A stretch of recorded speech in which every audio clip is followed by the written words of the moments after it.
Hey guys, welcome to another great episode of Entrepreneur. Today, we're going to talk about one of the most important things about being successful, starting, running, building, and growing your own business, which is, of course, having that right mindset. So, hi, Nate Dodson, and here with the most amazing Jillian Sidoti, talking about all the fun and excitement of, hey, let's build businesses. So, Jillian, thanks for being here Let's today. How's build everything going? businesses. I love it. So, Oh, and you know everything's what? going great. This is, yeah, go ahead. Go ahead.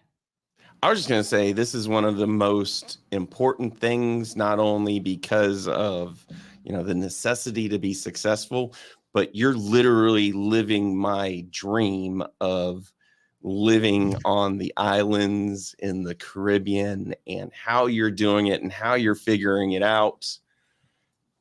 My God, it's just Yeah. amazing. So I want to hear more about you too. uh, well,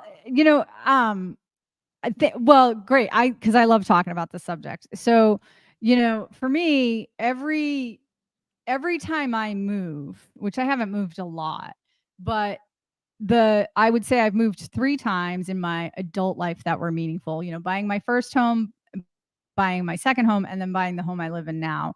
And this situation, that this house that I live in right now, um what and this move was completely solidified with an amazing real estate deal. Like, if I'm not getting a good real estate deal, I'm not doing it. So that's that's where I started. And I think if you can have kind of that guiding star, that North Star for you on something, whatever it might be, that then you can make the move. So for my family, for me, I don't think I necessarily had to have the great real estate deal, but my family was very much like, if we're going to do this, we want to live in a spectacular home. And so for me, it was like, okay, challenge accepted. I'm going to find us a spectacular home. And I gotta say, just seeing the videos and pictures online, that is a spectacular home. So, Thank y- you. you, Thank you. Maybe at some point I will show pictures in the in this presentation or this stream. The the thing about the this particular house, and you started talking about mindset, and buying this house, moving here, was all about mindset. So the first thing is, yeah, go right to that. That's right. Mindset determines success. So I'm just gonna start with this house as an example. I My family, I said to them, I think we need a change. I think we need a change. I think we're becoming stagnant. I think we need some adventure. And I had suggested moving to Puerto Rico. And my husband very much said to me, I'm not moving unless you find a house that is as nice or nicer than the house we live in California. And so I said, challenge accepted. But, that costs money. And we had a list of things that we wanted, and I saw this house online, and it looked terrible. It looked absolutely horrible because it was a foreclosure. It had been abandoned. There's a really, really nice pool. It was green. It had iguanas living in it. You couldn't even get through the yard. It was so overgrown. But that wasn't actually the biggest challenge, was, rehabbing the house. The biggest challenge was getting the agent to call me back. So my mindset was, talking about mindset, my mindset was, I'm just not going to stop contacting this guy until he contacts me back, or until I no longer see this house on the market. So I saw it on the market in April, and uh, it said optioned, and optioned here means that it's, pending, it's under contract. And my husband, said to me, Derek says, it says it's under contract. Why would you even bother contacting him. And I said, because it's not closed. That's why. So it's not closed. So I literally contacted this guy from April all the way to August, like a couple times throughout the month, in every single way, shape, or form, which was, text message, phone calls, emails, text message, phone calls, emails over and over and over again. And then getting agents calling other agents and saying, hey, can you call this guy for me? And just was that relentless until he called me back. And I think that's part of that millionaire mindset, is like really understanding what it is you want and then just doing it. Like, what was the worst he was going to do? Yell at me and say, don't call me anymore? You're out. So we have something that just came up from the last show in comments. So I just want to bring this up and then go ahead and step on the goal. Who won the book planner? Yeah. And who won the book? You.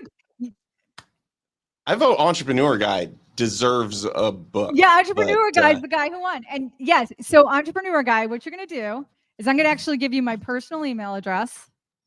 It's Jillian@JillianSedoti.com. So look at my name down there. I think is my name displayed? Jillian I'll write it in. Can I write it in the chat? I don't know if I can write it in the chat. Well, I'll do it for you. Right anyhow. now. Okay. But so it's I would like expand that. Send me your address. Yeah, and please, Entrepreneur Guy, I'm paying for your shipping. But anybody else that's watching, you want a copy of this amazing? There you go. It's 10. Shoot an email to Jillian. Look, I was writing notes today about all of the work we're doing together, Nate.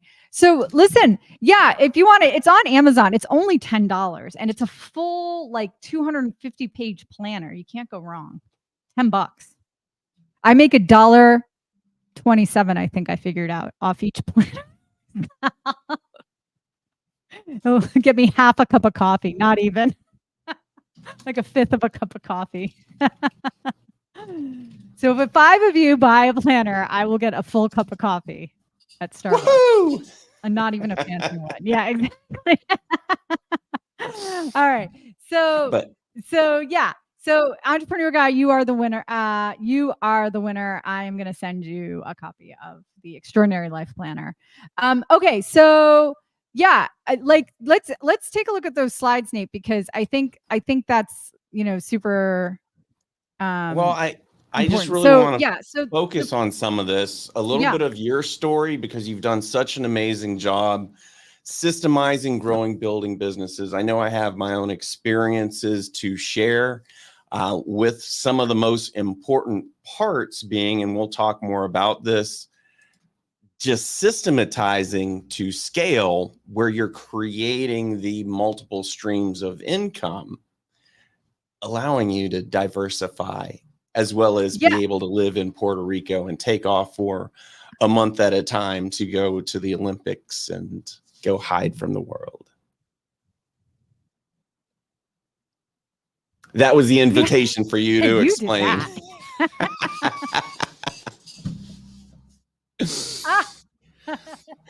Yeah, you did. No, that was very impressive. And I mean, just like that whole thing, if you really think about what you did, was not only did you set your mind on, I want to go to the Olympics. I'm going to go to the Olympics. And I'm going to be able to afford that. I want everybody to kind of think about this for a second, because we don't just goal set for, I want to lose weight and I want to build a business and I want to, buy a house. By and large, if you think about it, those are relatively boring things that still take a lot of effort and give you a lot of reward, but they're relatively boring. But something like going to the Olympics, that's very exciting, but it's not without planning.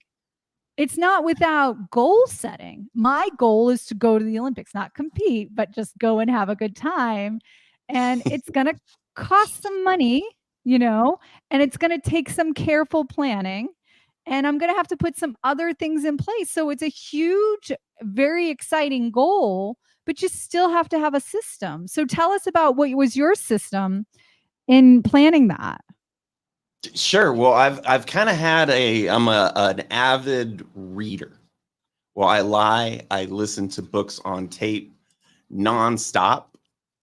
And this was a great book called Clockwork by Mike something, something, something, long name. It's actually a really great book. And part of the goals of Clockwork actually is to take a month off.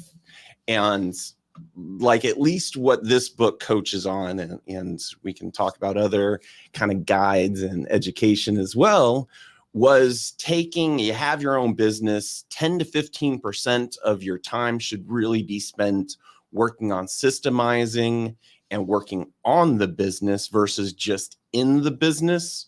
And as these systems start to scale, whether it's technology or it's human-based systems, but where you really, it's on auto drive with a big goal of being able to take a month off of business, come back and have that confidence that things are still going well. I've taken it to an extreme. I take at least a month off consecutively during the summer, trying to show my family an amazing time. Well, this time it was just my lovely wife, Jasmine, but getting away for a month, month and a half, and be able to come back and say, you know what? I know things are going awesome. Learning the systems, building the systems, and being intentional about it was very much my guiding light. And you know what? I'm going to do that every year going forward.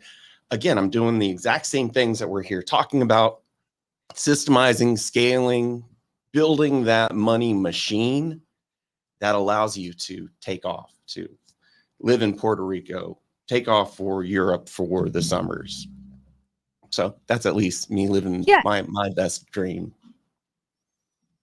No, listen, I actually have some follow-up questions for you on that. So we know what the goal was last year, and you did it. What is it? Do you have one that you can share with us coming up for this year? Kind of a interesting one, and I'm just starting to dive into it. You know, I have multiple businesses and streams of income, from investment portals to the law firm to I've got an accounting firm that's getting launched, to entrepreneur and the different things that we will do and are able to do with this. I've got one more goal, and this is going to be my end plan. I love what I'm doing. I plan to keep it up forever, but ultimately we have to think about retirement. And I've just engaged with a board agency that helps promote yourself. I got a bunch of experience in entrepreneurship, legal, making the right decisions, how to capitalize, how to go public, and all that, to get on more boards of directors and ultimately live a life where I can work that 40 to 60 hours a quarter, not a month, but a quarter, and know I'm going to have this amazing income that I can do forever, regardless of what everything else happens, because of course, you never know what's going to happen in business, the economy, but as long as you have those multiple streams of income that you really are able to minimize your time with any one of them, retirement is assured. So that's my goal for the next year. And I'm treating this as my last goal for something new. Okay. I have a lot of questions. I hope you don't mind if I ask them. Hit me. How are you implementing this? Are you like going on LinkedIn and applying for paid board positions? How is that look? What does that look like? There's actually an agency that helps connect companies with people that are executives, have the experience, and are attractive, because it's kind of like the Match.com or Indeed, but very specifically for board of director positions. Wow. So, and I will say this to everybody else watching, hey, I'm looking to get on some boards of directors and help out other businesses. And so if you've got your own thing, and if you think and you know what, I'm going to call it out. Jillian's on board as well. If we can help. Yeah. Oh yeah, for sure. For sure. I want to get bored. I want to get paid to be on a board and tell you what to do, for sure. That's a great job. That's literally been your entire career, get paid to tell somebody what to do. Right. Like, but now I get to do it at a designated time once a month for a couple hours. Done. Entrepreneurship is my passion.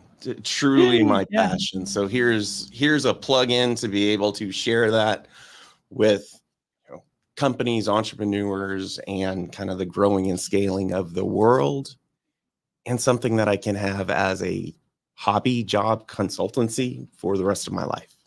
I'll share it with you.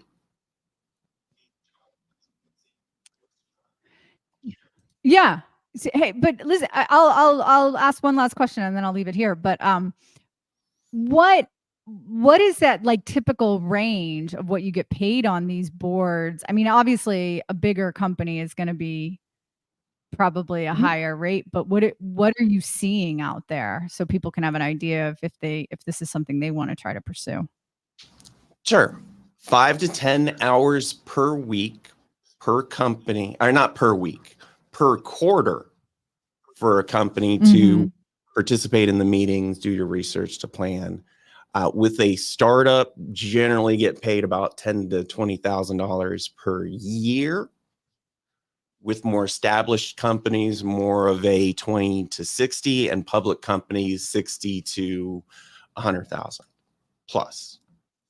So yeah, I want that job. Yeah, I mean, I figured, and this is where I don't care if you're a startup scaling or, hey, let's go public and make the world happen for you. I mean, just to have some outlet to help, to plan, to grow without being in the weeds the whole time. I love it. I'm on board. Yeah, for sure. For sure. KFP, if you don't mind, we'll make this easy. Shoot an email to Jillian. I'm going to share with Jillian this agency that helps recruit and connect. And I'll let her share it to you directly as well. I know she's out there swinging for the fences from her Caribbean paradise. So I'll send it her way. Jillian's email's in the chat. Go reach out to her. It seems like an amazing program, but I will report back. Nice. I love it. I love it. Okay, so let's take a look at what else you had on those great slides, Nate. All right, diverse empire for retirement. All right, I love this. And as a lawyer, I think we can both say it doesn't take long until you realize trading time for money is not sustainable for anyone, but especially for lawyers.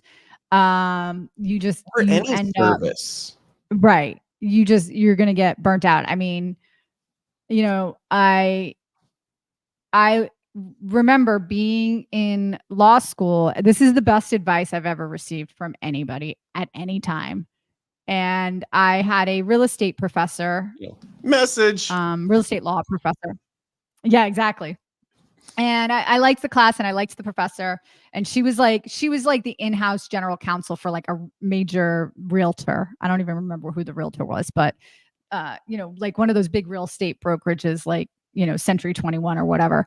And she stopped class one day very suddenly and just looked at all of us and said, I want to tell all of you, when you guys get out of here, I know you're all going to have a bunch of student loans and you're going to have a bunch of student loans and you're going to be getting these jobs and they're going to be these big jobs and you're going to want to pay off your debt and you're going to want to do this, you're going to want to do that, and you're going to want to buy a fancy car.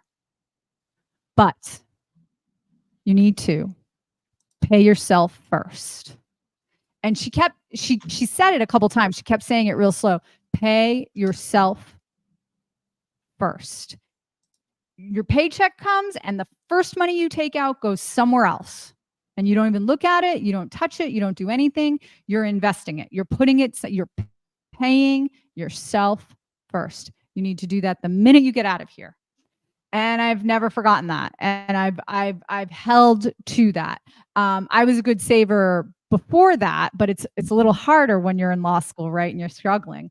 But after that, I've always done that. And so then it became, okay, where do I put my money? And I put a lot of it in real estate, but there's obviously other things you can do as well. But if you just stick to that principle of pay yourself first, and then do proper risk assessment, honestly, you can't go wrong, because you'll have something put aside. So I totally forget where I learned this, but again, there was and we'll add all the books that I'll talk about today to the summary, but there was a book that I'll find that talks about pay yourself first. And as part of their plan, you take 10 to 15% of revenues and take it off the top like it is an expense of what you're doing. And then if you have anything left over after everything else, you've got a base level of profit that comes out at the top, just like paying rent. And it gets built into your budgeting and expectations. And hopefully you do even better than that. Exactly. So, exactly. And if I can, that's it. That's really, yeah, go ahead. No. I was going to go on a tangent. So finish up, then I'll go on the tangent.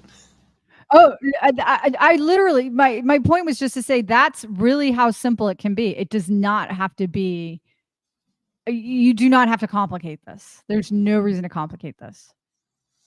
All right. Now, for me to go on my tangents, like I said, I'm just going to keep sharing books. And this was actually one of the most impactful, although I had been doing this for years, the E-Myth. And the E-Myth is very much about entrepreneurship in a kind of, I would say, in more of a service-based business.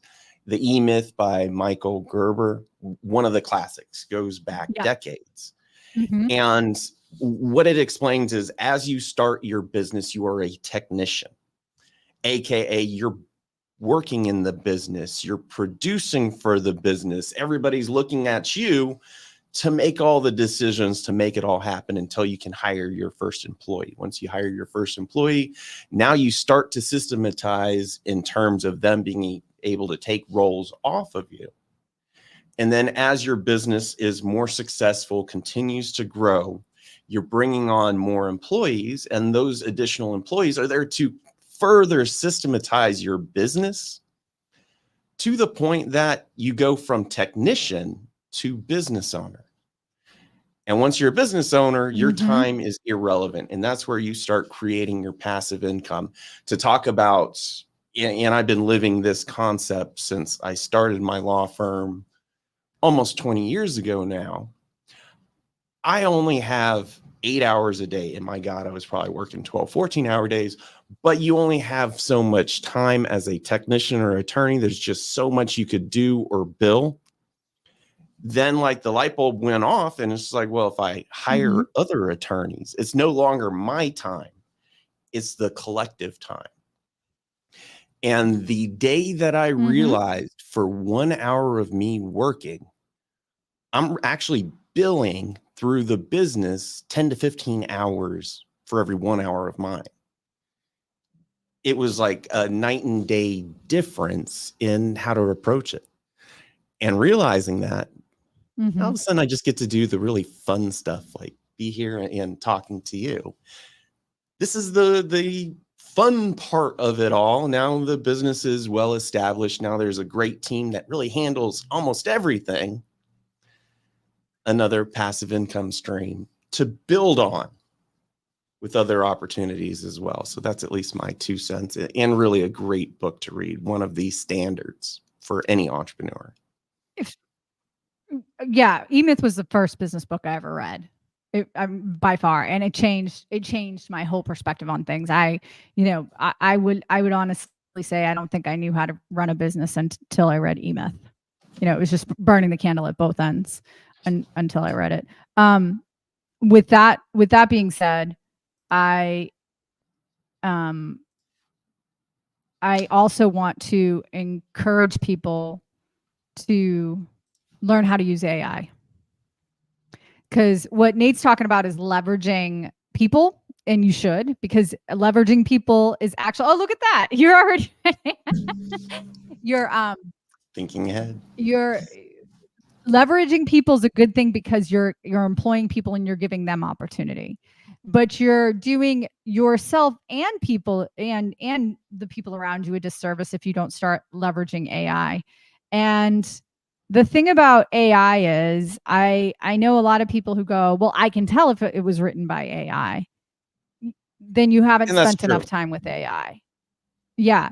You have to train AI to talk the way you want it to talk.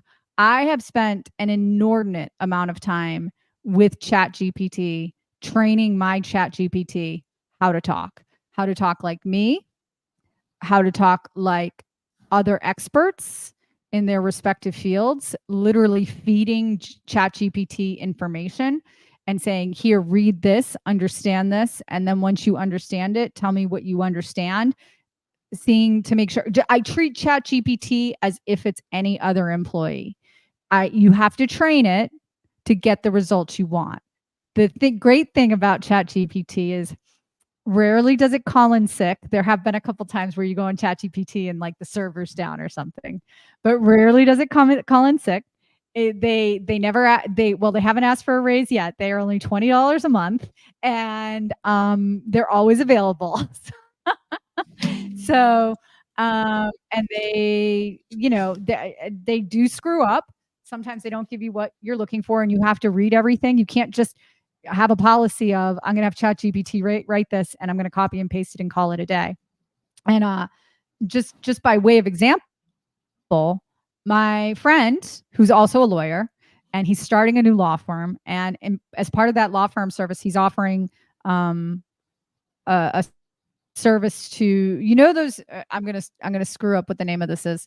Those new forms everybody has to file with FinCEN coming up in 2025, Nate? The corporate transparency, like yes, which is so dumb. They already have that information through the IRS. Like, what? So dumb. Like, you're just making problems for people. I don't get it. Like, I do not understand.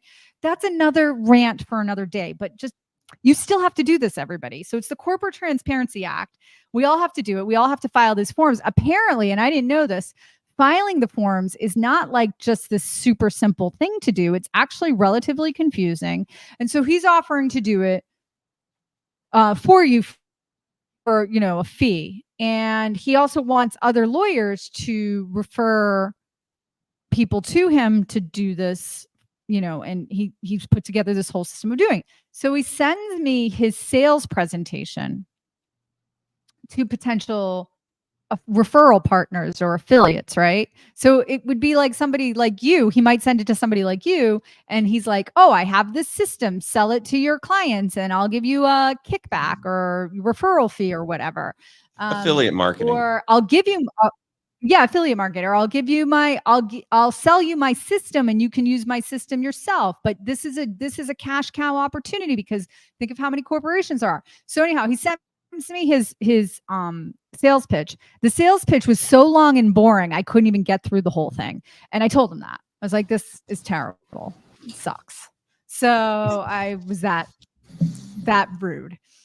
And because I can be with that guy. But you know who it is. I'm sure you know who it is. We were just talking about the importance of being transparent, honest, and if there's critique, anybody that's watching, if there's something we can do better, answer better, provide to you that is valuable, let us know.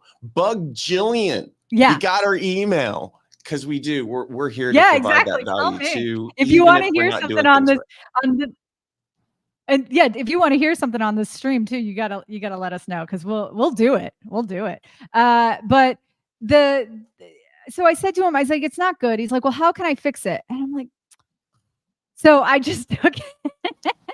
I took his points And because I've trained ChatGPT, I told ChatGPT exactly what the situation is.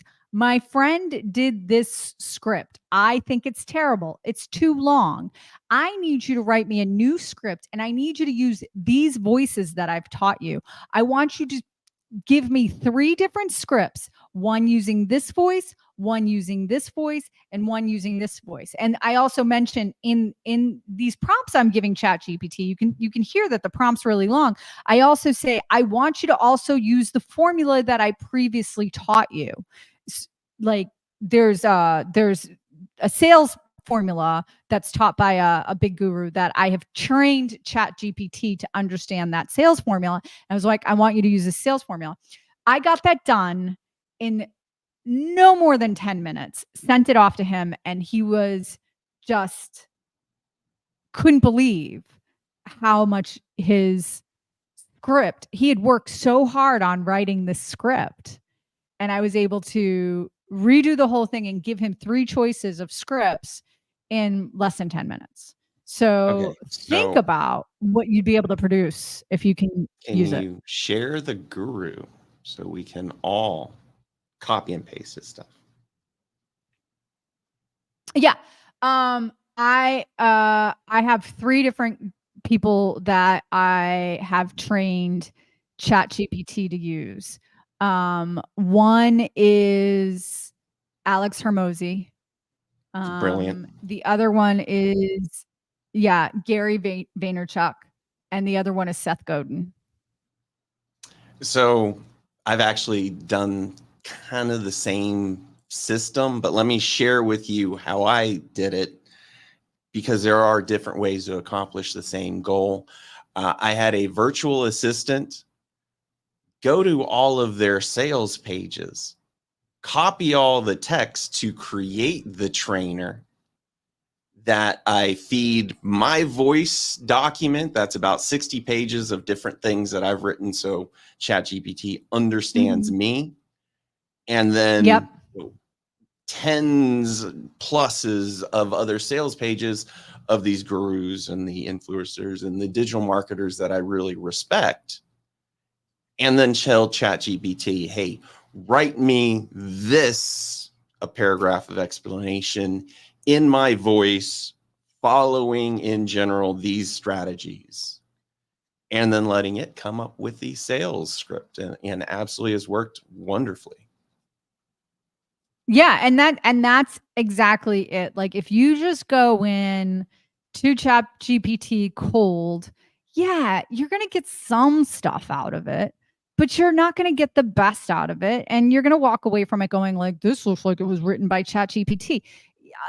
Yeah, if you don't train ChatGPT to do what you need it to do, or any AI for that matter, or you don't edit it so it doesn't look like it was written by ChatGPT, then you're going to get what you pay for, which is your own lack of effort and the fact that ChatGPT for most people is free. So yeah, you're not going to get great results.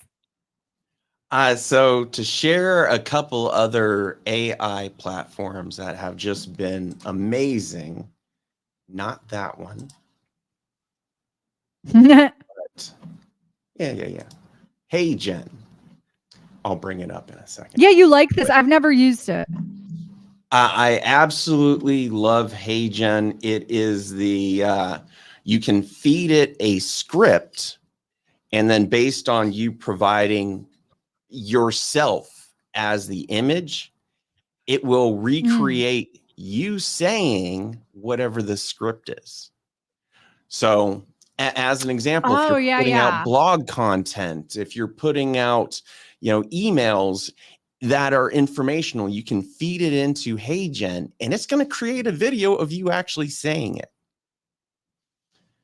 The biggest, most amazing strategy I've seen is there was a consultant that she actually did like pet transfer a business, but she set it up where every lead she got filled out her questionnaire form on her email or on her website.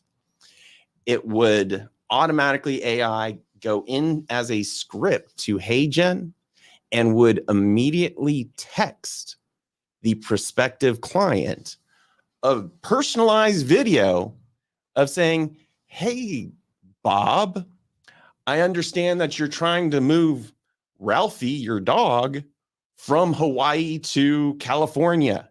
We would love to help. If you want more information, schedule a call below." And it would text every prospect with their personalized video as soon as somebody reached out. It was absolutely amazing. That's really cool. That's great. That's great. The problem we have these days, right? And we kind of gone off on a tangent here. The problem everybody has these days is like, yeah, we all have access to these tools. And so it's harder to get people's attention. There's so much, trying to get your attention, trying to get your customers' attention. So you do still have to, like, even if you're going to use these tools, and I think we're saying it over and over and over again, you've got to be the best at using these tools, or, that's where you're going to really shine, is knowing how to use these tools. And then not only knowing how to use these tools, but also making it so that your personality and your unique value proposition is shining through. And you have a unique value proposition, right? Like, so many times I deal with entrepreneurs who are like, I'm doing something so creative and new and inventive. And it's like, Let's talk about unique selling propositions.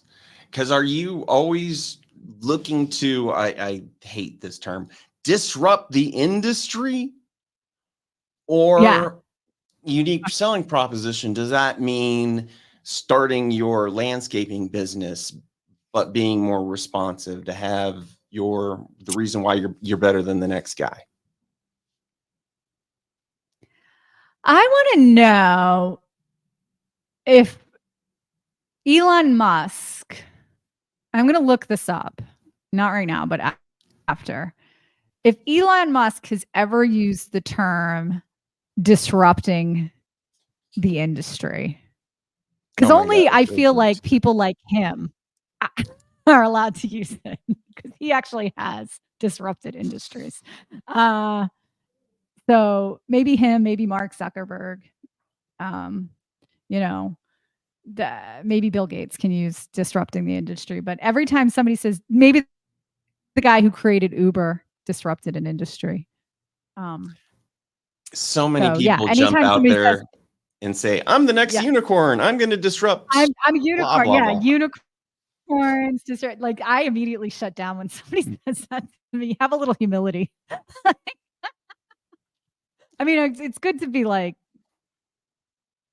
excited about your business. I suppose if you're not excited, who else would be? All right. I just talked myself out of my own argument. So. Well, I gotta be honest, like, my favorite businesses are the tried and true boring ones. You just got to do it better than the last guy. Right. From personal experience. And it was, yeah. I was just going to say, from personal experience, lawyers are not very good business people, not very good responsive, communicators, may put layers of paralegals between you and them. So literally, I took your business that you sold to me now 5 years ago and just said, we're going to put together the best, most responsive, best, client experience team.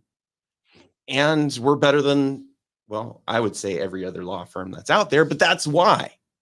And it's a really boring business. You can do this with everything. Yeah. And that's so true. Like, I remember, there was a client I had that told me there's a triangle. And when you're dealing with this triangle in terms of your business, you can only sit in one corner of the triangle, which means you only hit two sides. So what are the sides of the triangle? Cheap and fast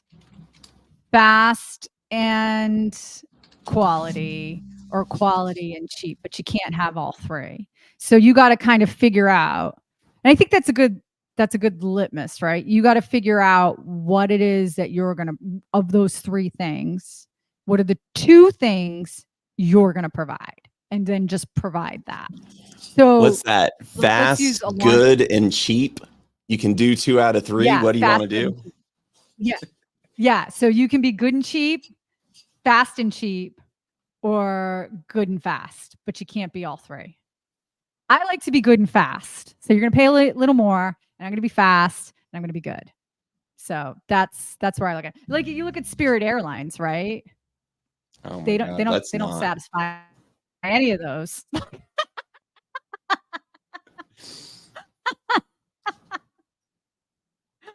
As a public service Yeah, announcement, do not fly Spirit Airlines anywhere at any time. yeah, yeah, exactly. Listen, if the stream's going in and out, I just saw your comment. I'm telling you, it's on me. I'm working on it. Hopefully next week we'll have a better situation. There's not much I can do about it. I'm doing the best I can. You only look a little green. Entrepreneur guy, thanks for pointing that out. Just a little green. Yeah. So, So, no, awesome. Yeah, go for it. another topic that I really wanted to touch on, because it is so important to entrepreneurial success. My God, these things turned out horribly, but habits and making sure that you are, well, in good times and bad times, sticking with it. And the secret of it is to have good habits in terms of, I mean, God, I just don't want to work today, but I know I need to accomplish A, B, and C, and I want to make sure that I'm doing it well. And it's my habit to do whatever this is each and every day, because times do get tough as an entrepreneur. And you have to stick with that motivation and have those good habits in order to maintain during those tough times. Yeah. I'm gonna show you the planner one more time, because again, it's $10. You can't go wrong. It, I know this is starting to sound like an infomercial for the planner, but this is what I do myself to get to do those things you talk about. In this planner, we have you plan your quarter. So you plan your quarter, right? And then once you plan your quarter, you're writing this all down. You're planning and your show month. us your entire quarter? Yeah, that's my quarter. What I plan on doing this quarter. Then I have, well, my monthly pages are blank. I'm not very good at using, because I use what is it called? Google. So I'm not great at using these monthly planner ones. But then we have a habit tracker. You can track your habits. So what are those little micro things you want to do to accomplish your goals that can be your habit tracking? And then a daily planner and notes on each page. If you just write this down and then review what you're writing down every day, you're going to do something. You might not do it every day, but you'll do something. You'll do better than you did before. That's for sure. To me, that's what it's all about, is writing it down. I think that kind of leads right into the EOS, Entrepreneurial Operating System. The books behind it, it's called Traction and Get a Grip by Gene Wickham, I think. Did you run the EOS with your firm? Yeah. It became our Bible almost, that book.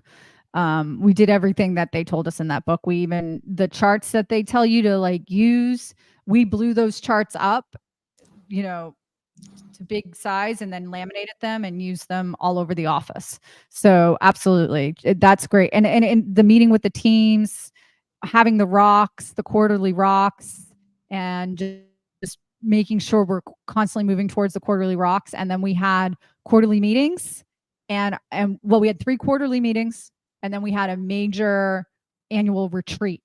and we had every year, and our firm, literally from doing that,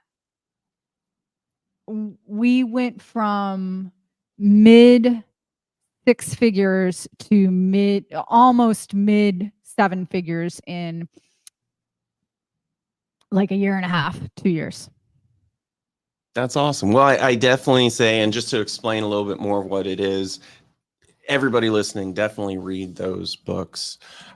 But you have a weekly meeting, and what was it called? Like the 10 level meeting or something like that. L10, that's what it was. And it's the time to get all of the management and the heads of the various accounting, finance, operations, sales, marketing, whatever it is that comes together with your business, and have a open discussion on tasks and making sure that people have their projects, know when the deadline's in, know what the expectations are, making each project smart. What was smart? It was, I don't even remember what it was. Oh, you're challenging me. Smart Attainable, goals. timely, realistic. Time constrained. All right. Specific, measurable, achievable, realistic, relevant, and time constrained.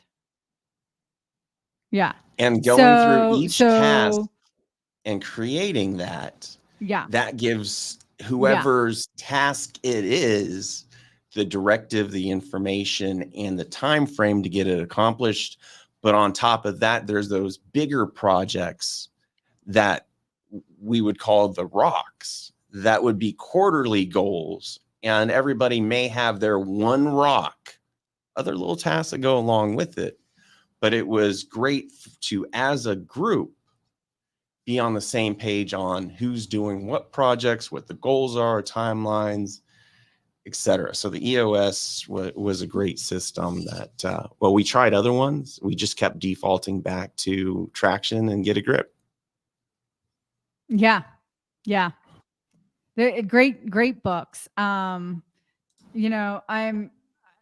It's so funny because you just keep naming books that I would totally recommend too. And honestly, right now, if you're watching this stream and you're thinking, what should I do? Those are probably the things you want to start with. We will add all those to the summary. So since I know I keep popping off with books, like I said, avid quasi reader. Do you have any entrepreneurial or business books that really have just made a huge impact that we haven't mentioned yet? Well, one of the books I read, a super long time ago, again, one of the first business books I read was How to Win Friends and Influence People. I love that book. I haven't read it in a very long time, probably in 20 years, but I always remember it. The 7 Habits of Highly Effective People is also an amazing book. Another older book from Stephen Covey. Let's see what else I'm looking at my Back to habits. Yeah, in my seven Habits of Highly Effective People. Awesome book. The Joy of Genius. If you're feeling like what's the word I'm looking for? Like you need to level up, or Gay Hendricks. Look up his books. He's a psychologist who has actually had clients who are like famous people and famous business people. When he wrote the other book I love of his is The Big Leap. The Big Leap is like, if you're feeling like I've done a lot and I don't know how to level up, that book is amazing. There's a book called When by Daniel Pink. And When is amazing because if you're ever feeling bad about how you conduct yourself throughout the day, like you're like, I'm getting things done, but I don't think I'm getting them done at the right time. Like I should work out first thing in the morning. I should do this first thing in the morning. read this book when, and it will change your perspective on how you conduct your life. And that, just because you want to take a nap in the middle of the day doesn't mean that's a bad thing. Like stuff like that. So yeah, I do. I have some other ones, but that's a lot. We just It is. Well, we just I'll throw unloaded a lot one of more different. out only because it was huge for me. Spin Selling by Neil Rackman. Spin And selling. Tell me about that. Give me the bottom line on that one. it is the sales process for high ticket items, whether it's services. Legal services is a great example. But what spin selling is, it's all about kind of the relationship and the upfront gathering the information to make sure that what you are providing or selling really actually meets the goals of the prospect. But a large part of it is when you learn sales, you learn closing strategy and closing tactics and how to sell more. And here's the alternative close. And here's how to assume the close. Well, the reality is when you're selling big ticket or you're selling things that take a while to actually close the project, selling business to business, those closing strategies go out the window because you know what? It's never that easy. You have either bureaucracy levels or you have, hey, I got to think about it. And so spin selling is how to present whatever you're selling without a closing strategy, but to maximize your closing ratio. That was the most impactful sales book I ever read. And I've read a lot of them, and so many of them just focus on closing. But reality is closing strategies don't always work, especially when you're talking about anything that costs thousands of dollars. $50, yeah, all day long. Thousands of dollars. I need to think about it, and I have to make that right choice and the best choice. And my job selling that big ticket is to help you understand why whatever the service is absolutely meets your needs.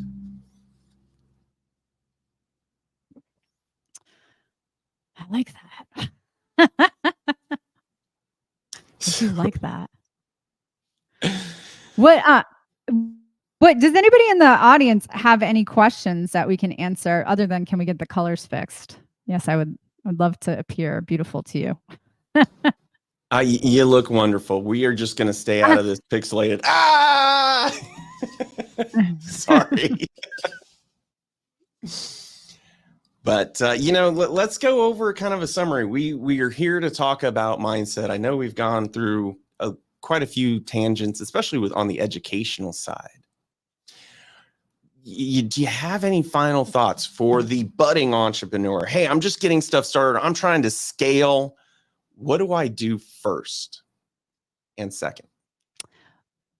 One thing I did when I started and I was making no money at all, like I was basically making money to pay my bills and pay my employees, and that was it.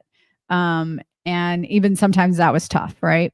When I first started out and that was happening, I made a spreadsheet for myself.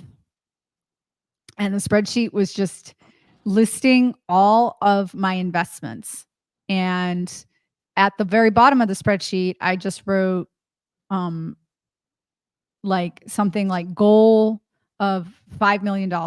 I can't remember. I think it was $5 million in like so many years. And then the next cell was how far away I was from that. So it was like 5 million minus what I'd already like put into investments.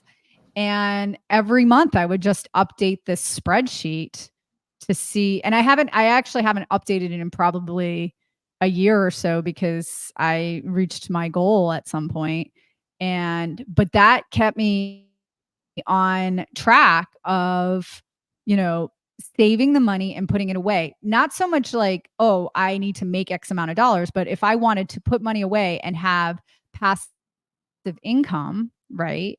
I needed to make so much money to put into those investments. So I would have a base amount of investments. So that is those are the kinds of things you have to do for yourself. You have to be willing to write this stuff down, whether it's in a spreadsheet or a planner or something like that, and then look at it and self-assess and audit regularly and say, am I doing those things that I said I would do? Have I built those habits of paying myself first, or calling 10 sales leads a day, or doing as ridiculous as it might sound, 3 TikToks a week, whatever it might be? Are you doing the things that you need to do in order to reach those goals? And are you writing those goals down? Love it.